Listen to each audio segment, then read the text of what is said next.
Un refrán canario dice aquello de no cojan nervios y otra cosa es no cojan miedo.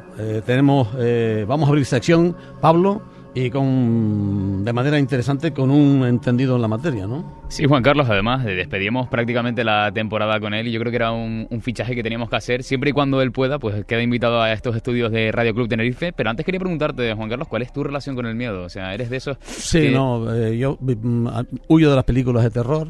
Yo era un niño muy, muy sensible, pero es más que miedoso, sensible.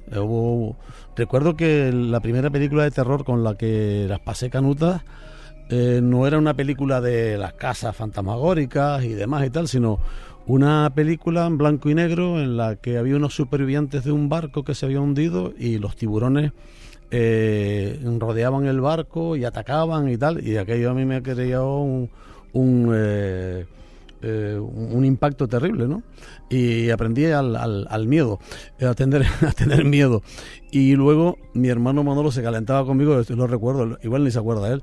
Cuando íbamos a ver las películas de los americanos y los indios y tal, cuando venían los indios, pues yo me agachaba, me metía dos, mi hermano decía, levántate, tornillo, con otras palabras en aquel entonces, ¿no?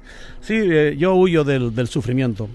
No veo películas de acción en las que hay niños en medio, es el rescate del niño y todas esas cosas y tal, no las veo, y las películas de terror paso. Vi La niña del exorcista, me impactó bastante. O sea que lo vas a pasar bien con esta sección que vamos a plantear. Bueno, está claro, porque es otra forma de... Es otra forma y estas cosas así sí me interesan.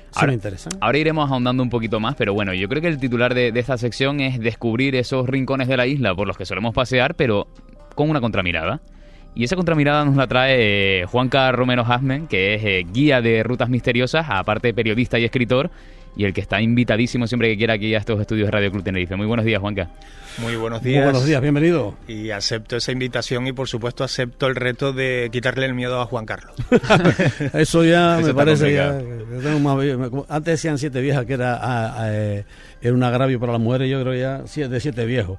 Buenos días. Bueno, pues preséntate, que te conozca la audiencia. ¿Cuál es tu carta de presentación? Mi carta de presentación es buscador de respuestas, ¿no?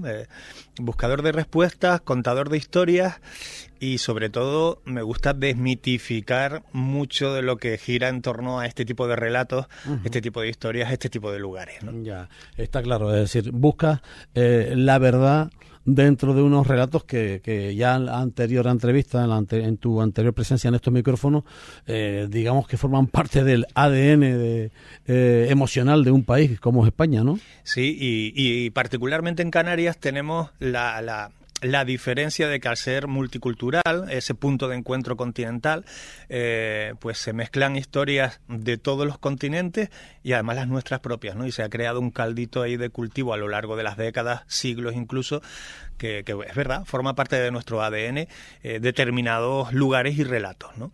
Ahora iremos directamente a ese punto de la geografía insular que muchos conocerán y que está enmarcado dentro del misterio de las leyendas, pero Juanca, antes remarcar que este espacio se va a centrar sobre todo en la rigurosidad, que no va por el morbo ni por la mofa. No, nunca.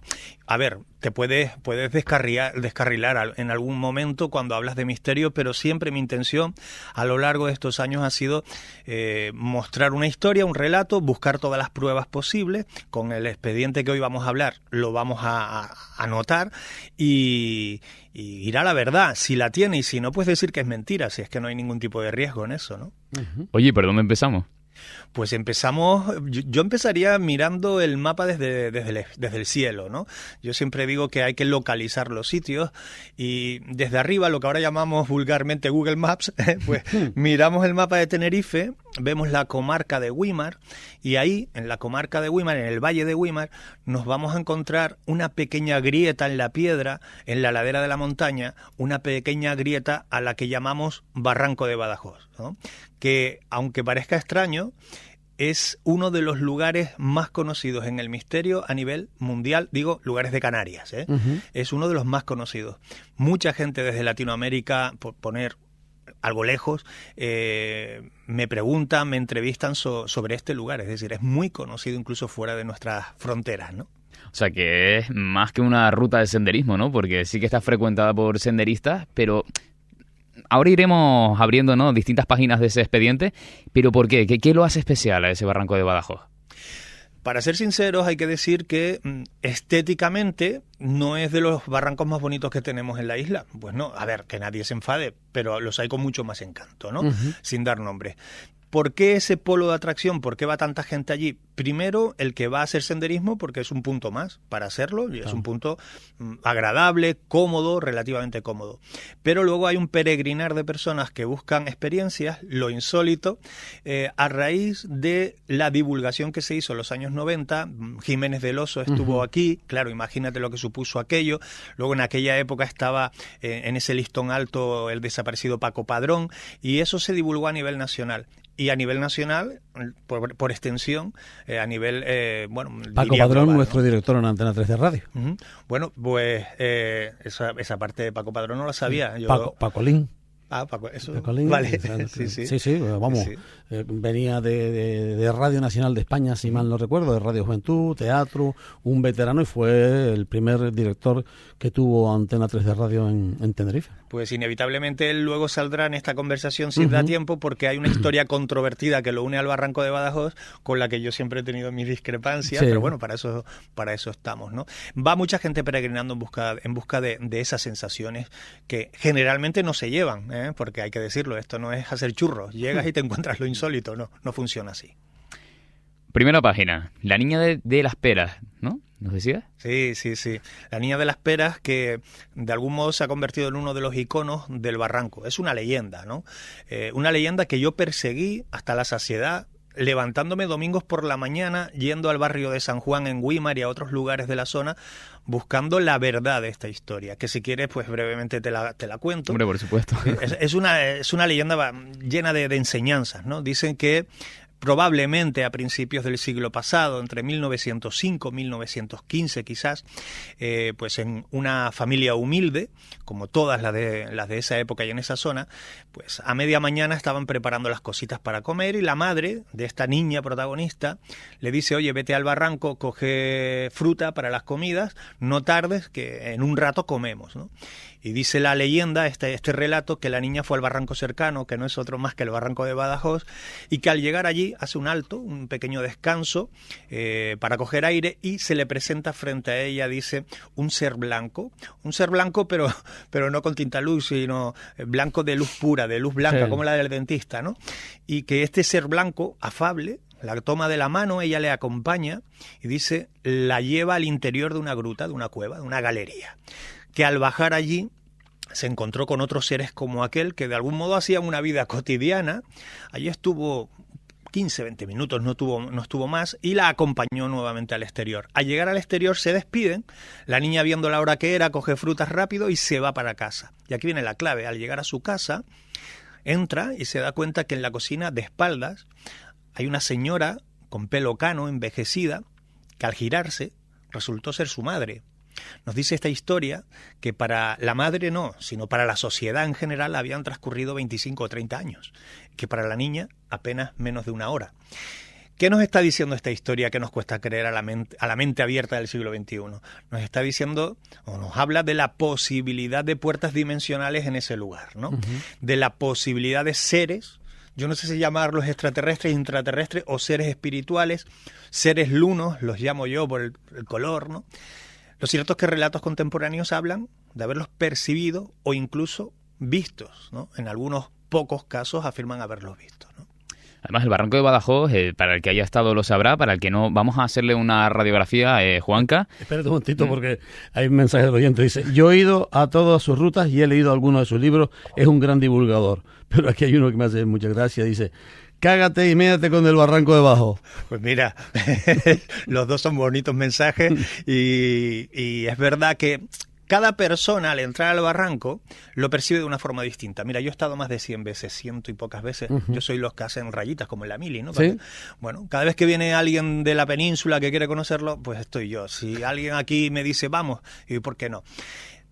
Siempre he visto un barranco distinto. De día, de noche, de madrugada, por la mañana, siempre hay un barranco distinto, porque depende de cómo tú vayas, ¿no? Tus emociones, tus sensaciones, y es verdad que a veces, muy pocas veces, se presenta lo insólito y lo extraño. Yo allí me he encontrado cosas realmente extrañas, humanas. Queda ahí. Bueno, pues en una ocasión subiendo, mi compañero se quedaba en el coche, no es muy amigo de estos temas, y yo empiezo a subir, ya estaba de noche, ¿no? Empiezo a subir porque en aquella época tenía la manía de dejar grabadoras escondidas en los sitios, ¿no? Yo no sé si ahora eso es legal, pero en ese barranco, en ese espacio natural ya prescribió. Bueno, subo... Ahora sale la voz, somos el Seprona. Bueno, pues me encuentro en lo alto un señor que en la oscuridad yo adivino que llevaba una ropa rara. Y digo, ¿y ahora qué hago? Pues ya me vio, yo lo vi, digo, yo tiro para arriba porque a esto me dedico. Y cuando me acerco a él tenía una túnica violeta y amarilla, que Dios me perdone, pero es que era hortera para una túnica, ¿no? Y al acercarme, pues, hola, buenas noches, ¿qué tal? Me presento, y detrás de él, en el recodo, habían otros cuantos vestidos igual. En conclusión, era un grupo pseudo-ritualístico que se reúne allí. Bueno, en este caso era esperando a una deidad extraterrestre. Flípalo, porque yo me sentí solo allí y digo, a ver... Soy yo la deidad. No, pues fíjate que no se me ocurrió, pero podría haber sido otras circunstancias, ¿no? Es decir, esta gente a lo mejor me coge y me ponen de donativo a esa deidad, ¿no? Sí. Bueno, este tipo de cosas extrañas a veces pasan allí, ¿no? Y luego ritos afrocubanos. A ver, que esta isla, en cuanto a esta materia, es una isla muy dada a la misma, o sea, los rituales, la aparición de las gallinas, de los animales sacrificados, de los lugares y tal, es muy común, es muy común. Y en lugares que ni te imaginas, es decir, imaginamos porque es un lugar apartado, el Barranco de Badajoz, pero te lo vas a encontrar en cualquier parque. Ya yo tengo un radar casi, ¿no? Y hay puntos donde es fácil encontrarse este tipo de ofrendas. Ese tema multicultural nos ha llevado a determinadas cosas que nos cuesta asimilar, que para otros son religión. Entonces, bueno, estamos en ese momento en el que hay que limar asperezas y adaptarnos unos a otros, quizás, en fin, es lo que siempre hemos hecho a lo largo de los siglos, ¿no? Oye, quería recuperar esa cuestión, ¿no?, de la que hablabas de los seres blancos que aparecen en el Barranco de Badajoz, porque, bueno, a lo que venía antes, ¿no?, era hacer esa fotografía, ¿no?, de ese espacio, que es un lugar donde hay hay un cielo espectacular. De hecho, ahí está el primer parque estelar de Canarias, que han pasado por aquí, los hemos entrevistado. Hay, por tanto, ese vínculo, ¿no?, entre lo que es el cielo, la tierra, con esos seres blancos, pero no sé, ¿qué más nos puedes contar? ¿Qué dicen los testimonios sobre ellos? Mira, es un lugar de poder, que sé que este término le gusta muy poco a mucha gente, ¿no? ¿Por qué es un lugar de poder? Cuando un lugar, por su propia asistencia tiene poder de convocatoria, ya lo considero un lugar de poder, donde la tierra, el agua, el aire, el fuego han estado presentes, ¿no? La única ocasión en mi vida, y he estado muchas veces en Las Cañadas, por ejemplo, o en el Mirador de los Muchachos, en La Palma, la única vez en mi vida en donde yo me he sentido aplastado por el cielo ha sido en Barranco de Badajoz, acostado en el suelo y viendo cómo las estrellas las podía tocar. O sea, una cosa increíble el sembrado. Cuando está el cielo despejado allí, es que en la cumbre tienes Izaña, ¿no? Eso los antiguos pobladores lo sabían. De hecho, era un lugar de tránsito de ganado de nuestros guanches, ¿no? Hay una cueva allí muy controvertida, la que llaman la Cueva del Cañizo, que hoy es inaccesible totalmente. Hemos intentado hacer con drones y cosas en su momento, ¿no?, cuando no estaba tan reglado. Bueno, lo curioso de esa cueva es que en la parte superior tiene un pequeño entramado de varas y siempre se puede ver perfectamente desde abajo. Se puede ver desde abajo y siempre se especuló el porqué, ¿no? Que si eran retos de los propios guanches a ver quién colocaba el palo más alto, los hacían trepar, que si eran secaderos de comida para que las bestias, las alimañas no la alcanzaran. Todo eso se ha especulado. Y el acceso. Tenemos que pensar que a lo largo de los siglos eso ha cambiado y seguro era accesible en su momento con dificultad, pero que el terreno ha desplomado y hoy en día no se puede, ¿no? Fíjate que hay controversia hasta en eso. No tenemos que hablar solo de marcianitos o de fantasmas, sino que el lugar tiene ese halo de misterio que nos ha llevado incluso... Hay sitios y sitios. Mira, sí. ya que, por poner un ejemplo, yo no estaba en esa excursión. Mi padre era muy dado, cuando éramos pequeños, a coger a toda la familia. Él no tenía coche, pero cogía a los yernos y todo el mundo se iba en coche. Y hubo una sensación colectiva. Creo que en un lugar de Laurisilva, en la Isla Baja. No me atrevo a decir el municipio, yo no estaba y los oí contar con absoluta normalidad. Les cambió el tiempo, les fue entrando la brisa, el movimiento y tal. Y mi padre era un tío que no tenía miedo absolutamente a nada. De hecho, mi abuelo, para quitarles el miedo, lo hizo de la siguiente manera. Imagínate, nació en 1905, pues estaría en 1915, en La Palma, sin luz y tal. Le decía, les doy a los hijos, les doy unas monedas si son capaces de pasar la noche aquí. Los árboles por fuera, haciendo todas las brujas y todas esas cosas por fuera, ¿no? Y hubo una sensación, lo digo los lugares especiales, y además porque uno tiene instinto. ¿Quién no ha sentido de repente miedo, pero no un miedo de pánico, sino esta situación no me gusta, o esto está pasando algo raro, ¿no? O sea, pero no es miedo. Entonces ellos sintieron una sensación de temor y fue colectiva. Vámonos. Vámonos, y se fueron, ¿no? Y siempre eso lo he tenido guardado en la cabeza. Yo no estaba, insisto, pero esa sensación de que está pasando algo especial, diferente, y que te produce temor, se produjo, ¿no? En el Barranco de Badajoz eso ha llegado hasta extremos de que hay personas, para mí todos tienen el mismo valor, todos los testimonios, pero personas solventes, vamos a decir, y no económicamente, sino, en fin, en su día a día, que han salido de allí corriendo porque algo les empuja. Yo sé que la sugestión puede llegar hasta puntos donde sientes lo físico, ¿no? Pero tienes que ver la cara de ese testigo cuando te lo cuenta. En algunos casos les empujan desde la espalda, como invitándoles a salir, y en otros casos oprimiéndoles el pecho, ¿no? Nos ha pasado hasta con un cámara de televisión que sintió eso en su día, hace muchos años. Ahí se ha hecho reportajes para medio mundo, ¿no? Yeah. Y el hombre, que además era, yo diría que casi negacionista, ¿no? Era un escéptico muy marcado, el escepticismo es sano. Él decía, mira, es que no puedo pasar, algo me está pasando, se le veía en su cara, y luego comprobando su material resulta, y esto pasa con frecuencia allí, que sus baterías, la de su cámara, una se había descargado por completo y la otra a media carga, ¿no? Este tipo de cosas ocurren. Luego la carga la vuelve a coger cuando vas a la parte de abajo, a la parte de la carretera principal. Por eso te digo que tiene esas cositas, ¿no? El barranco. Y luego, bueno, pues historia que se les van metiendo que tienen que ver con la fotografía y con un montón de relatos sobre eso, ¿no? Oye, ahora iremos con esas controversias, pero no quería dejarme otra leyenda que nos habías, apuntado, ¿no?, para hablar, que es la madre de las 1000 ventanas. Sí, esa es la más contemporánea. Pues igual me equivoco, pero creo que nadie la había recogido nunca hasta que yo me puse a preparar mi libro Barranco de Badajoz entre leyendas y misterios. Que lo pueden comprar, por cierto. Y si quieren, sí. Hombre, en las bibliotecas, para quien no puede ir a una librería todos los días, también puede ser que lo encuentren, ¿no?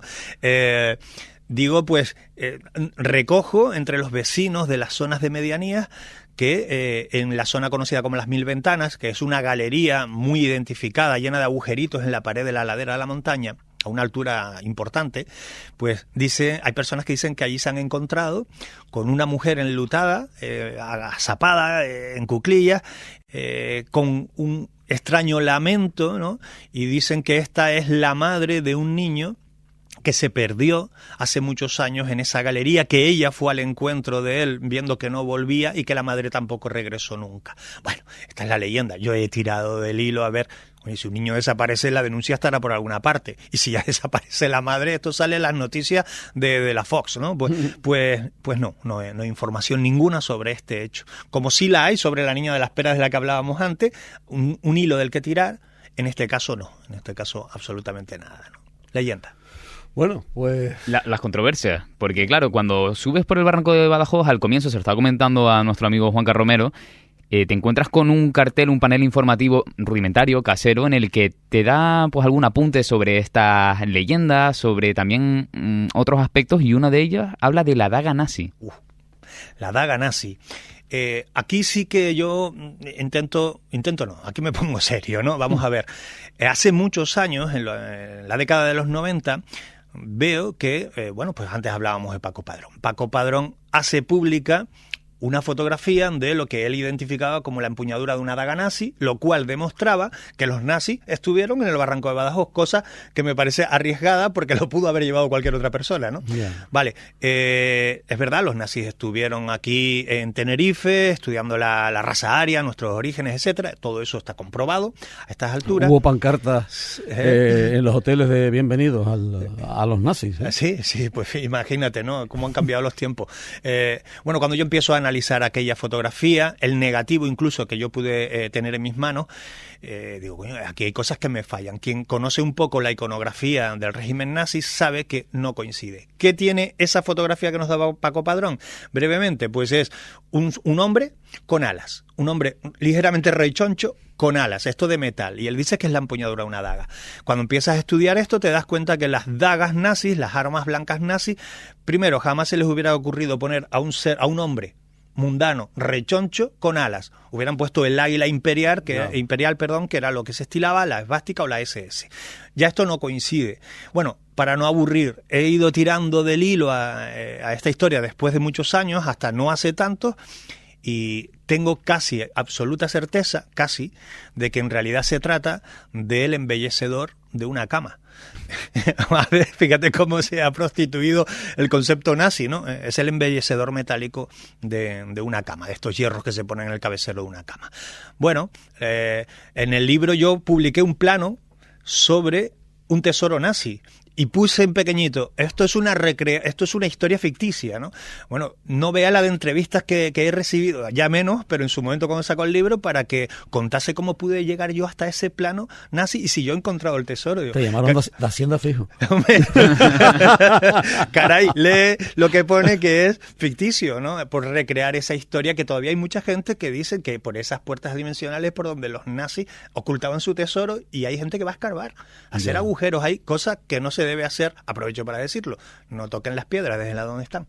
Pero un espacio magnífico, y cuando llegas al final te encuentras con una pared por la que ya no puedes pasar. Sí. Ahí hay personas que han estado y han escuchado, algunos dicen ecos polifónicos, ¿no? Bueno, yo allí sí es verdad que eso no lo he escuchado, pero sí, estando en una noche totalmente despejada, escucho como un trueno pegado, un rebencazo, que digo yo, en aquella grieta de piedra que nos dejó sonados, ¿no?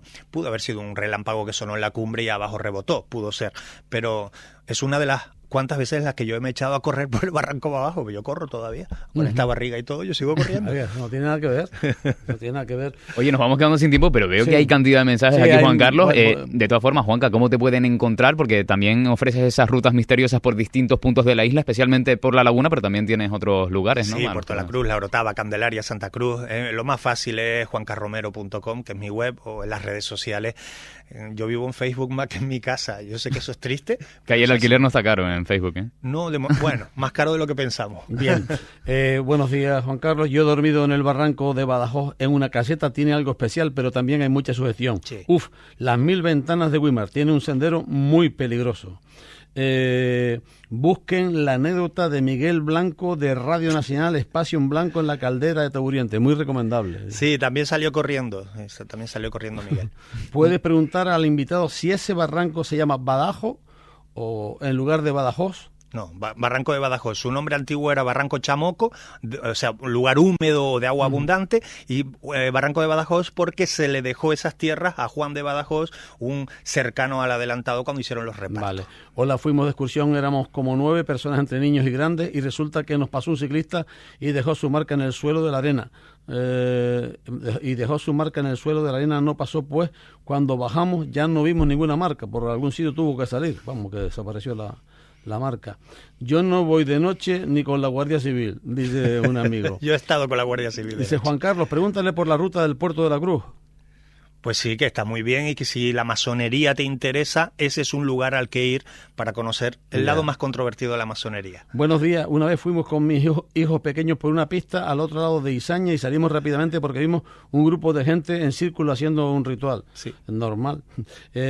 Una vez caminando por el barranco de Badajoz nos detuvimos a ver una planta la cual se llamaba hediondo, ¿no? Sí. Pues gracias a la parada no sufrimos un derrumbe que hubo un metro más adelante. La conclusión es que nos salvamos por un hediondo. Qué bueno. Bueno. Y por aquí estaba alguno con el topónimo. Y el de Monte... Y el Monte de Frías, pregunta otro, que repita su Facebook, repítelo. Juanca Romero Asmen con H, o Juanca Romero Misterios, y así me encuentran también, ¿no? También en Instagram lo pueden encontrar. Lo que dice del Monte de Frías es brutal, es el caso de Poltergeist, de fenómenos extraños en una casa, yo creo que más potente de toda Canarias y uno de los más importantes de España, la Casa Frías. ¿Dónde es? Ya no existe. La casa queda a Cuatro Piedras, en las medianías, en la zona de cumbre. La verdad que es inaccesible para la mayoría, pero hay un sendero por el que puedes llegar, y ahí ocurrió de todo a mitad del siglo pasado. Vale. Muy documentado. Ya seguiremos hablando. Dice, habré ido en toda mi vida millones de veces. He visto mucho tonto haciendo el paranormal, pero nada más que eso. También. Hay muchísimo tonto. Bueno, pues buenos días. ¿Sabe algo sobre lo de Filcritis de La Gomera? Mi abuelo fue uno de ellos. Los Filicristis. Bueno, esto da para capítulo aparte, ¿no? Lo pone bien, Filicristis. ¿Esto qué es? Sí. Esto es un grupo, es complejo, es un grupo que se reunía, hoy diríamos que era secta, pero no lo fue, con una filosofía propia y una identidad propia que marcó los devenires de muchas personas de esta tierra, que si quieres un día podemos hablar de los Filicristis. Claro, ¿no? Tenemos todo el tiempo del mundo por delante. En más programas dice, ese barranco es donde entran siendo de un grupo político y salen de otro. Son un poco más abajo, en la Plaza del Pueblo. ¿Sabe algo del búnker del Púlpito? Sí, y no he estudiado, pero sí he analizado y he conocido a personas que han estado dentro, y los nazis también tienen que ver con esto. Caray, aquí da tela, eso. Yeah. Existen los planos y los permisos del gobierno civil de la época otorgando esa obra, y se hizo. Yeah. Existen búnkers dentro del Púlpito. Oye, Juan Carlos, pues fenomenal, ¿eh? Muchísimas gracias, nos lo hemos pasado muy bien, y aquí tenemos nueva sección. Siguen llegando mensajes, pero... Ya el próximo viernes, si todo sigue acorde a lo posible, pues por aquí queda invitado de nuevo. Venga, gracias. Un fuerte abrazo. 10:38.